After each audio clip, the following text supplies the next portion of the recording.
I've been good. I've been good. I've just been working. But I felt inclined to just have a room open because today is my 1 year anniversary, I believe, on Oh, Clubhouse. sweet. So Well, congratulations. thank you. So I figured it's it would be a reason to I guess talk about um my favorite topic. Yeah, actually, I remember the conversation. The last time I heard you speak, you were speaking with the European gentleman, and I thought I really appreciate the opportunity to listen to you and others like minded that working it out. I don't quite have the ability to carry the dialogue as much as just listen and potentially understand the concepts to start with. Jonathan asked me real quick if stuff made sense when he was laying it out. I said, well, let me come back to you on the sense part. I hear you to start with, but yeah, man, I'm glad you your your the clarity of your presentation with the three different definitions has been very helpful for me. But, so I'm actually really thankful to have met you and gotten acquainted with the concept to start with, for sure. Well, yeah, yeah. Thanks for that. Thanks for that, Tim. Oh, yeah. He's so I believe his name is Paul Erker. I think, Um, yeah, Paul. Yeah, yep. yeah, yeah, and he's a quantum information physics researcher at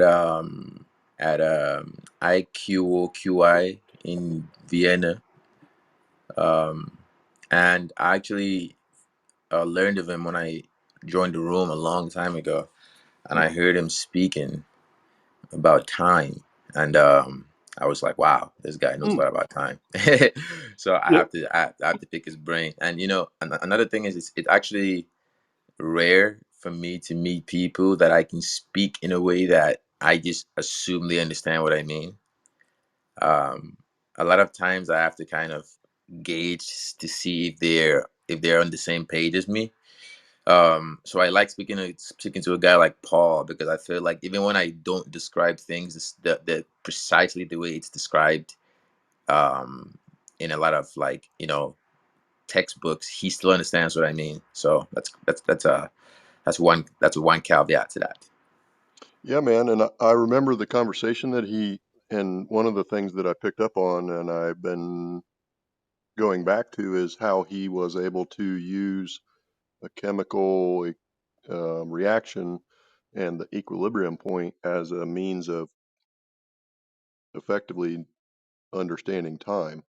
Um, that was powerful in some ways for me, but um, like I said before, your notion of the discretized notion of the world, um, and uh, then I don't know, maybe potentially the understanding that there's so many microbes that are all around us, not dark matter like that.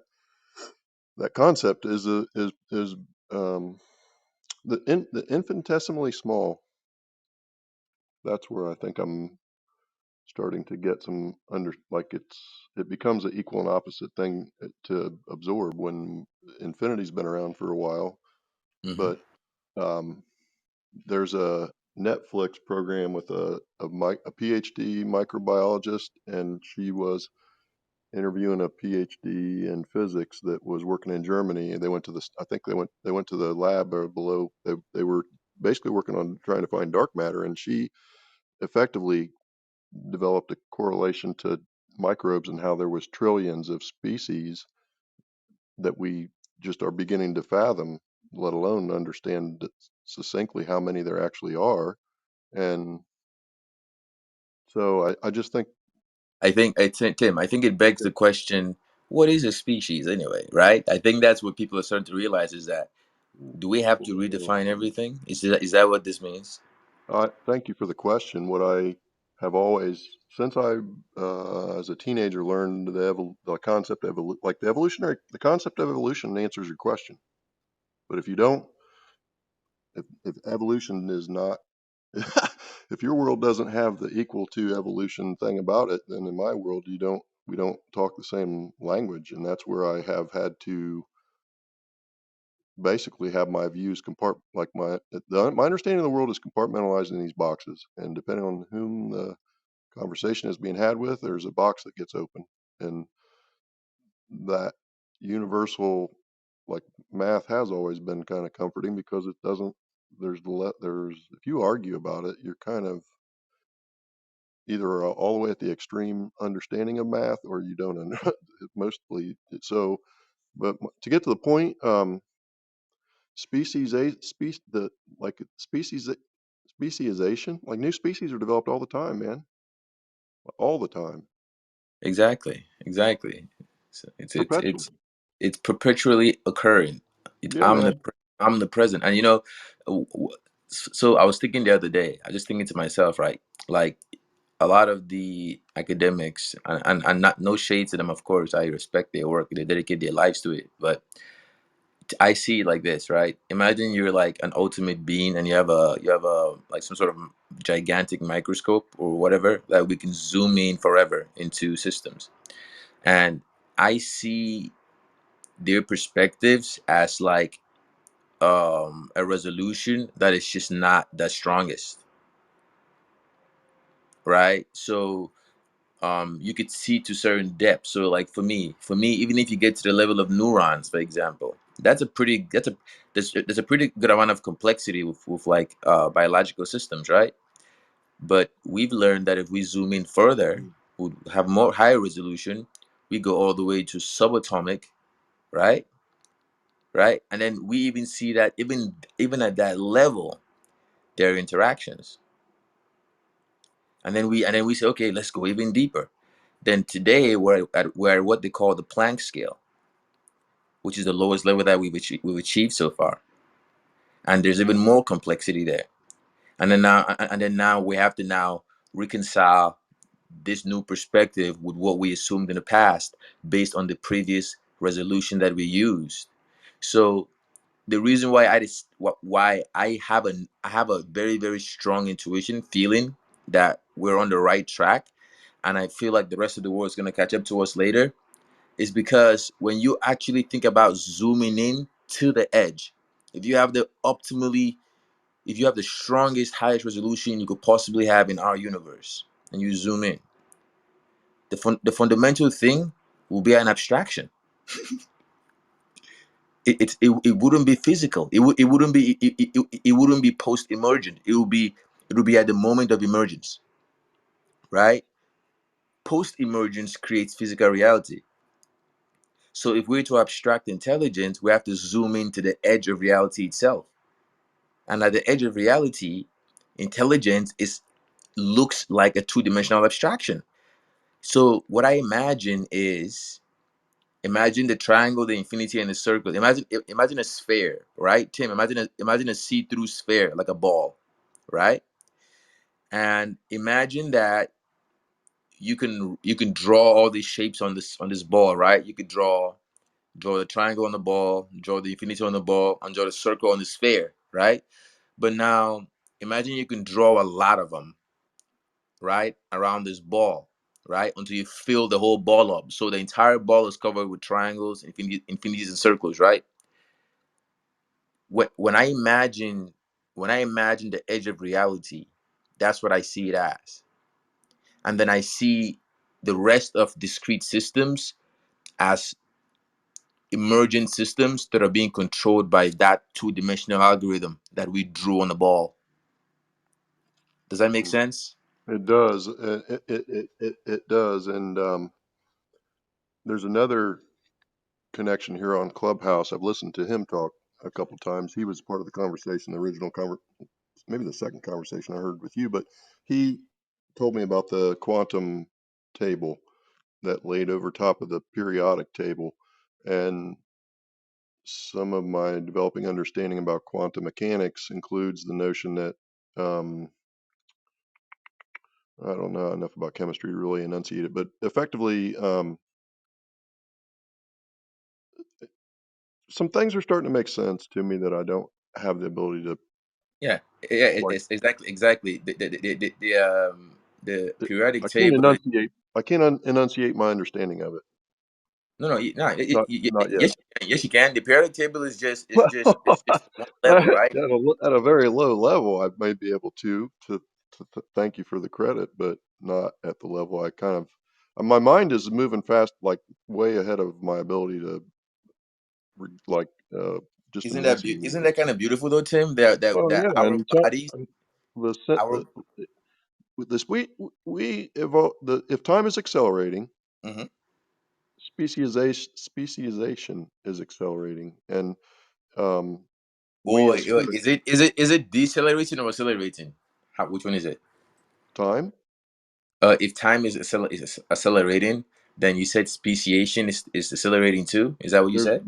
well, there's more. I mean, we're more extinct, more are becoming extinct because of our current. I mean, we're the diversity of the planet is actually probably diminishing while speciation's increasing, in my I view. agree. I agree. I mean, and I also believe potentially humans are evolving to a higher level species. I mean, that's just what some of the problems agreeing that evolution has occurred in the past is we have to kind of be willing to accept that we as a species are also going to change and become something new. And this notion of a fourth dimension or these other dimensions is uh, it's not necessarily evolution. It's just it's a higher level understanding of the universe to start with, and then how we fit into the universe is a different topic. But yeah, what the Fibonacci is what I was trying to get at before when I mentioned the French mathematicians, and I 20 years ago I had a guy tell me Fibonacci was the way to invest in the market, and I didn't really pick up on it. I was a 30-year-old. I didn't really pay. I wasn't where I was at that time, but in the last 24 months on Netflix, I saw a program where the Fibonacci numbers were laid out in real world examples, and that's what I wanted to ask Jonathan, and potentially you can enlighten me also on the matter. But it just some of what I see in nature relates to that mathematical concept. Yeah, I've heard of that before. The There's a Fibonacci sequence. there's a French mathematician that I heard speak. I believe on. I think he was still living. Maybe I'm wrong, but the the geometric like its complexity continues to increase in complexity if I understand it right. You way you play that out in that sequence. So I should Yeah, study on it more. actually, But this is in my book, Tim. So the first book I ever published called Intelligent Systems, published it last year. I talk about this briefly at the end, where um, what you're talking about the Fibonacci sequence. There's been quite a few works related to that, which essentially what they're saying is that there is some underlying pattern. You know how I use the term it's algorithm all the time. Um, there's some pattern. underlying Thank you. pattern that Thank you. governs nature, and Yep. what mathematicians I guess proposed was that this pattern, which can be formalized mathematically as the Fibonacci sequence, could be a representation of material phenomena. So, from my perspective, right, what that means is that is that we can put that entire sequence into the circle, right? So our issue is that we've accounted for that circle, but we've sort of left out the triangle and the infinity, right? So imagine we put the Fibonacci sequence into the circle, and now that represents the emergence of physical phenomena, right? And now we can model that with the Fibonacci sequence. Then the question that I ask is, how do we account for the triangle and the infinity if we're going to use my equation as the fundamental equation of intelligence? I think I can answer the question related to uh, the as Jonathan laid out there. Plants have intelligence at their meristem. That's where the action potential is at. It's in the growing tip of the plant. It's in the apical meristem and the root meristem. So if you cut off the top of the plant has a way of redifferentiating its cells to to produce new meristems. So the complexity that the plant brings to be able to do that, or the intelligence that it has to operate in that environment, is the best way I can answer the question. And I was, if you ask yourself why are plants sentient beings, and if they are, some of what their intelligence relates to is that they have an understanding. And you asked me, I think you asked me what epigenetics was, man. And what it's the plant knowing when it's the seed knowing when is the best time to germinate. And this year, Okay, uh, now beautifully said. Now the question is, yep, how is that seed coded? What's the code? encode. It's What's the what's coded and it's encoded. It has the coating. The seed coat is the physical coat around it that you have to break dormancy. You have to physically break that seed coat. There's a moisture aspect to it. There's a number of different triggers, and it happens in sequence. Germination does, and if it has a cold period that has to overcome, it won't germinate until the cold period. Same with fire. Some seeds have to have a fire so treatment. so let's do a thought experiment for a second. So let's say this seed has some algorithm that underpins it, Intelligent.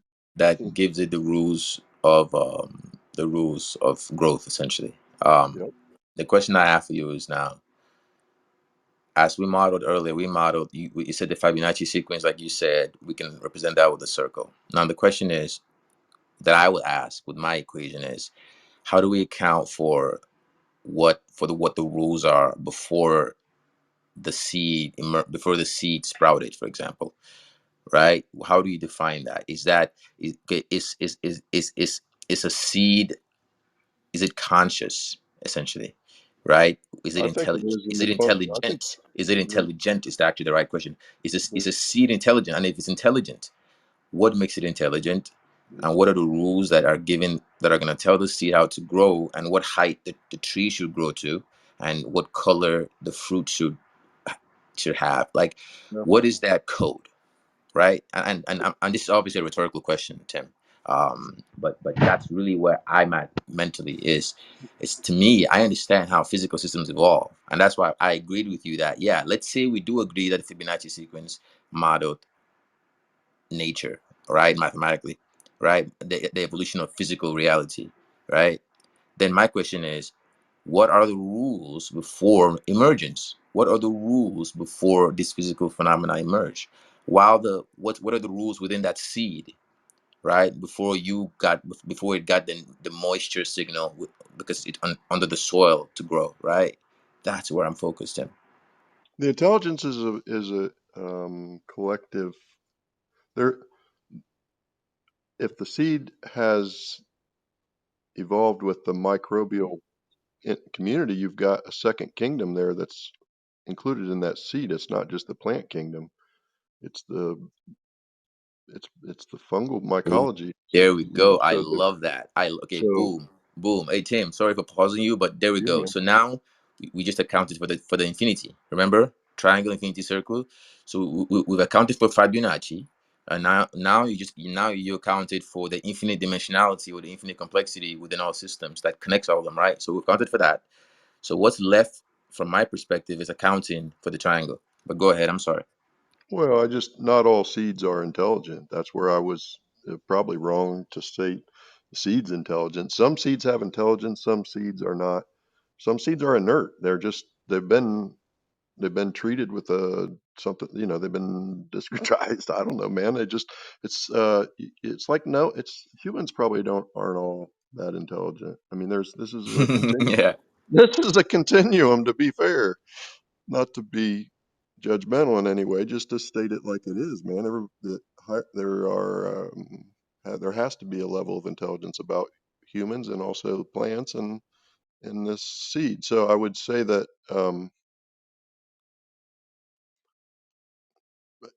man, I don't know. I haven't studied the math enough to really kind of be able, again, to put it back into language. But I love how you are able to, like us complimented you before, have it. the organization of it, it's very helpful for me. And you know, it wasn't available to me when I was a young person. So you to be enlightened by thought, that's it's kind of what the seed has about it. It knows what happened last year. So, in Yeah. humans, I actually, some of the entanglement, I have thought about how the past, and our emotions, related to the past. There is this aspect that the future is a function of the past. If I write the algorithm for the future, it is a function of the past because we're actively involved in it, and we is this thing that includes these memories that we carry about. And a seed knows if last year was a some of the intelligence that the seed has relates to the insects that were chewing on the mother plant, like that. That there are, if you take a plant and you take dead insect frass, you take the frass from dead insects and you put it in a growing media of a plant. The plant will develop immunities necessary pr- to to evolve and to thrive and survive in that environment. So the the past environment predicts the future, like in the many ways that, um, there are these connecting points. So I just see how it works out. I have an understanding of it that I don't really that if it is evidence of math, I can just see it. I don't have the intelligence to know how it all ties together. I just have 30 years of knowing what happens in the natural world. Nah, Tim, I think you do know. So I actually I tweeted I think yesterday. I said that wait, actually it might be today. I tweeted again. I said that truth precedes proof. Math is based on proof.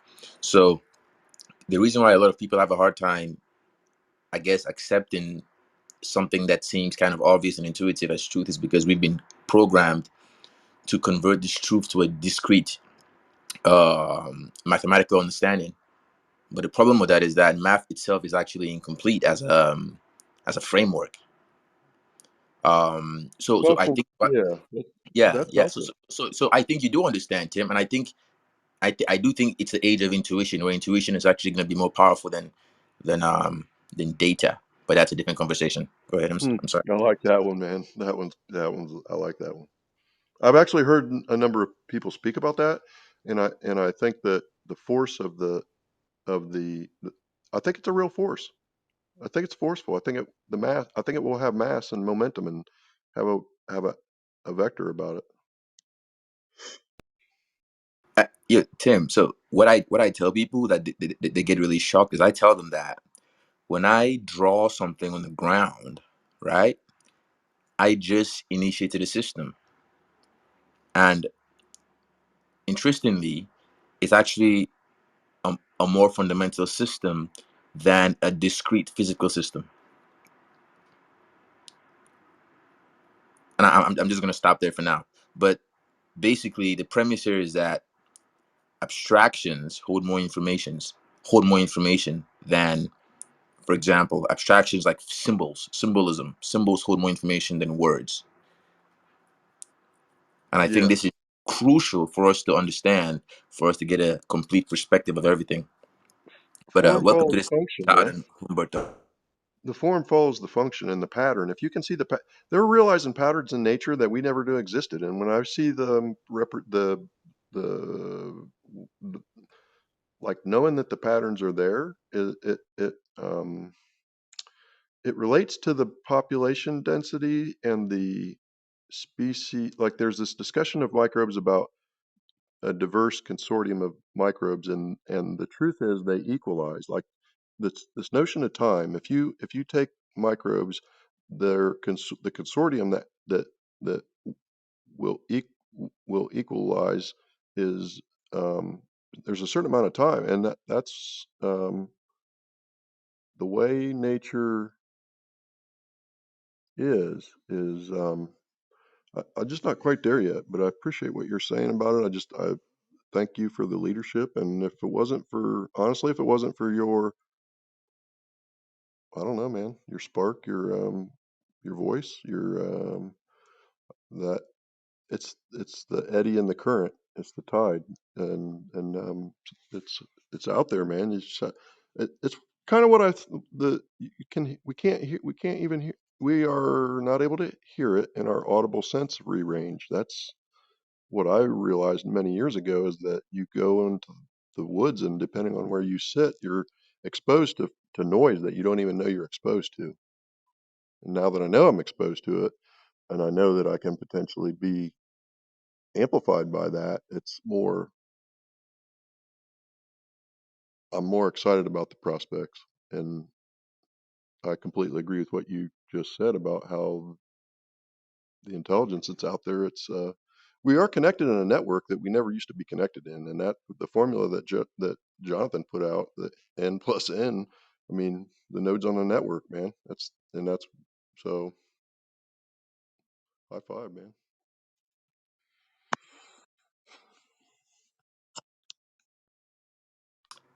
Awesome, awesome. Yeah, thanks, Tim. Yeah. Um, welcome to the stage, Todd and Humberto. Feel free to join in whenever. We're just having a conversation, and if you can read the paper that I have pinned up there, it's the paper that I is where I formalized intelligence. I believe that I think that's the last frontier. I think that's what a lot of people have been looking for in actually in all the fields, but it's just from a different lens or different perspective, which is, what is intelligence? How do we formalize this? And once we have this definition, I think we can optimize and or reorient a lot of things that are that are kind of disoriented right now, including the definition of time, which interestingly uh, hasn't really been formally defined yet. Right? Crazy. Can you explain your formalization of intelligence?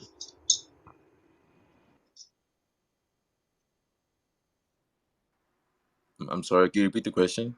Who is that? Humberto? Uh, yeah. So can you explain how you formalize intelligence? What's your definition of it? Oh, yeah, I have the paper pinned up there. It's you can read the abstract. It says everything in the abstract. It's very short. Yeah, I read it. It says that the algorithms are defined by their time and space complexity, and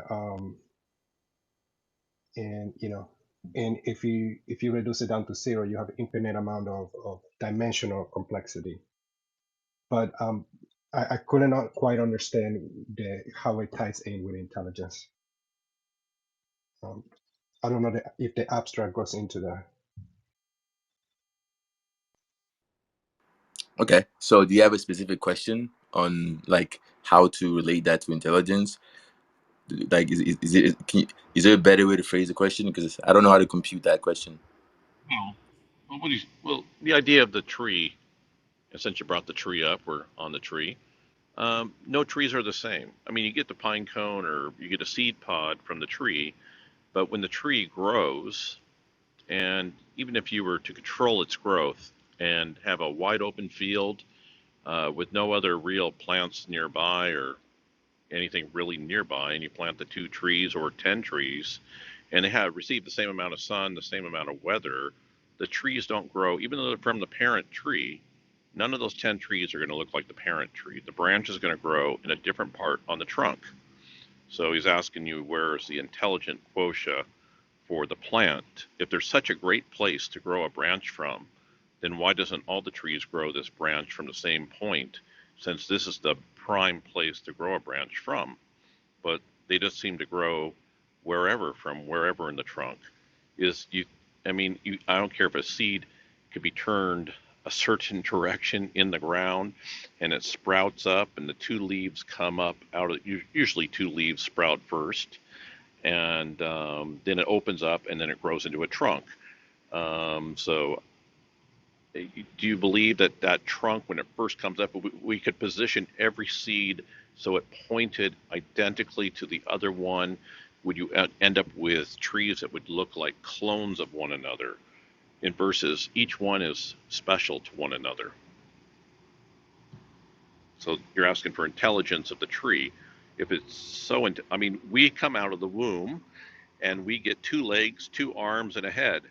Everyone gets 2 legs, arm, and a head. When something comes out other than that, we think that's a defect. We see it as a defect. If anything doesn't come out with 2 arms, 2 legs, and a head, it's defective. Which trees are defective? Is this kind of the direction we're going in? Okay, I think I see where you guys are coming from. All right, awesome. Yeah, thanks for the question, Humberto and Todd. Do you know what I think? I think a better way to put it would be this. A lot of times, the reason why there's always so much confusion, I realize, is that there actually is no baseline, and that's kind of the premise of my paper, was to create a baseline. So I guess what I'll ask both of you, since we're just gonna have a conversation today, is without thinking about my paper in particular, right?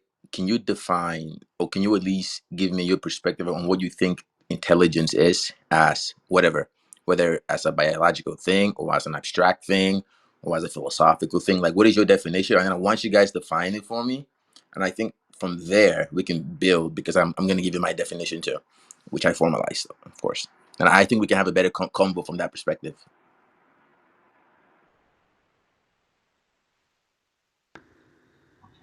Well, I mean, I do spiritualism, and in the spiritualism world, there's other things that are alive that don't have physical body, right? Anyway, don't have physical body, and they are able to communicate us without physical body. And you're able to do meditation and go outside of your own body. So we're something different than everything else that's pretty much on the planet. And so it's really hard to relate us to Is everything that, else. hey Todd? I'm sorry. I'm not sure if I agree with that statement, but is there a way? Is there a way we could? How do we verify that we're that different? I'm not sure if that's a factual statement. AI, I understand. It's like AI intelligence that we have around us. I have a connection to it. A few other people do as well. That's what clairvoyancy is all about. But it's a little subject area where you haven't ventured into, I can see. But there's a presence around, and this presence is I don't know how to say that was intelligent, but to know something. Anyways, little off subject, but trying to cover intelligence for you. What is intelligence? Trying to figure out where or what is to cover in intelligence. I Yeah, mean, Todd. Is it? Yeah, Todd. Look at this. Isn't it a really interesting question though when you think about it? Because there actually is no consensus on what it is, right? yes, definitely. Right, yeah. Why we can think of what we do. I know that the body is a machine. I mean, I understand that this body is a machine as far as our bodies go. If you lose an arm, you're still here. They replace your heart, you're still here. You can lose your eyes, you're still here. Everything you do in the body, they can change all these different things about your bodily structure, and that doesn't destroy you. We are something greater than the body. That's all I know. We're somewhere up here, upstairs, inside this skull here, I think, or somewhere in the vicinity. But it's very strange how we just, we're able to listen through the ears, we're able to see through the eyes, and then make the body work. And we're allowed to speak and communicate with one another. Um, but even without all of this, we would still be here. You're still here is the problem, and that's that consciousness, and that's where intelligence lies. And it's a really deep subject. Where are we within the body? Where are you at? That's been a big one for me to try and locate myself, try and discover where is my thought really coming from? Where does it derive from? I mean, where do you think that you are exactly? And to find that part would be like the key point to discover the rest. For me, anyway.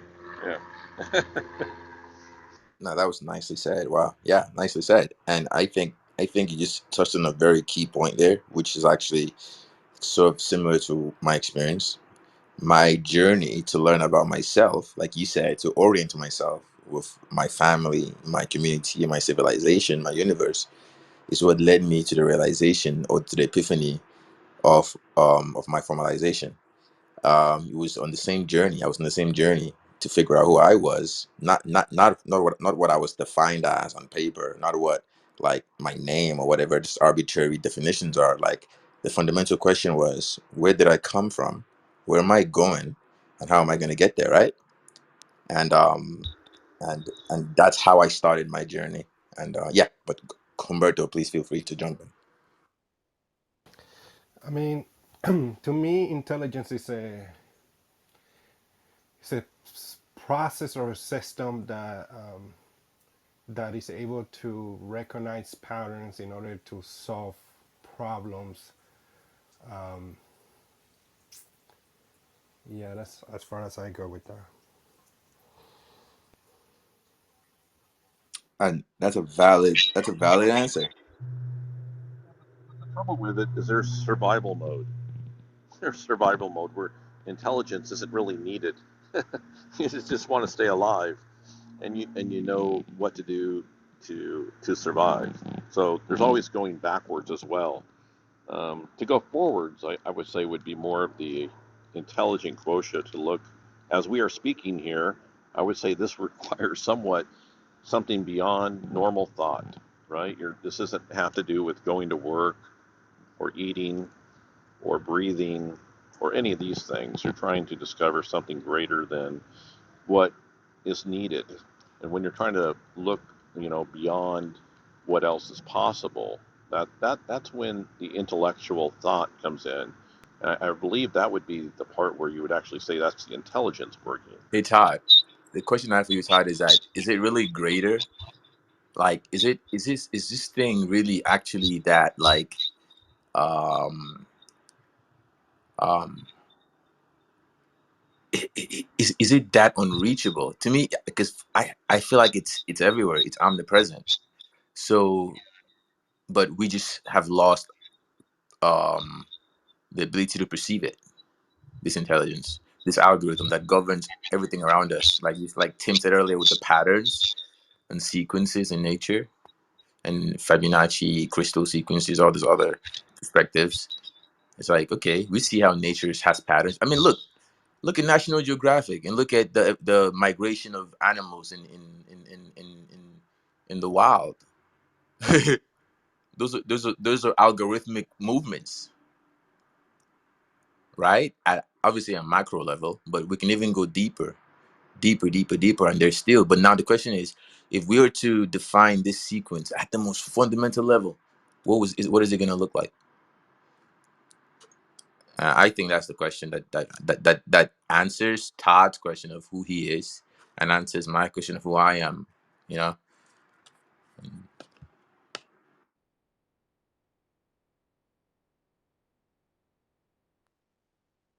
So on your paper, you said that intelligence is a formulation or abstraction of generality.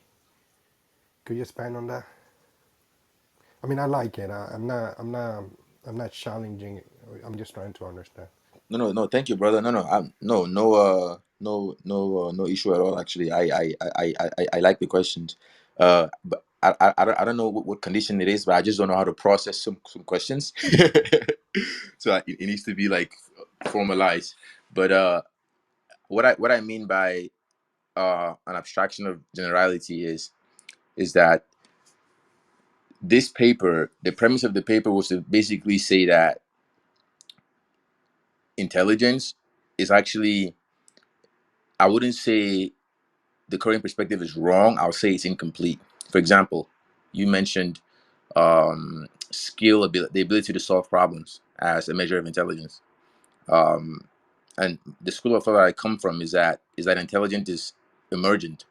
So skill requirements are discretized, right? So basically, the premise here is that if we define intelligence at the most fundamental level, it will be an abstraction, right? It wouldn't be related to a skill program because those are fundamentally discrete systems, right? Because we want to do something that is so generalized that we can derive all other fundamental systems.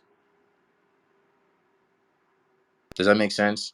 And that's why it's an abstraction of generality. It's like the idea of randomness in computer science. When you call a random function, it's really not a random function, right? It's a pseudo random function because we have a discrete finite state machine, so we cannot create a truly random function. It's the same thing here. Is that, you know, we have finitary algorithms that are incomplete by nature.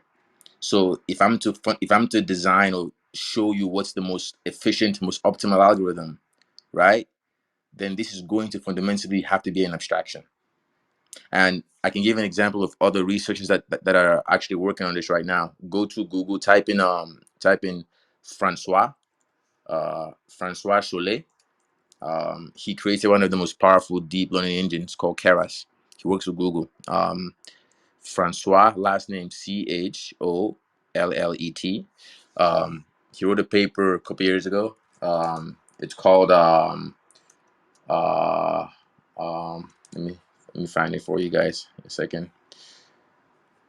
But I really want you to read that paper so you can see how it's applicable, how you can go from sort of a generalized idea of intelligence, an abstraction, and then you can go all the way to be able to solve skill specific problems.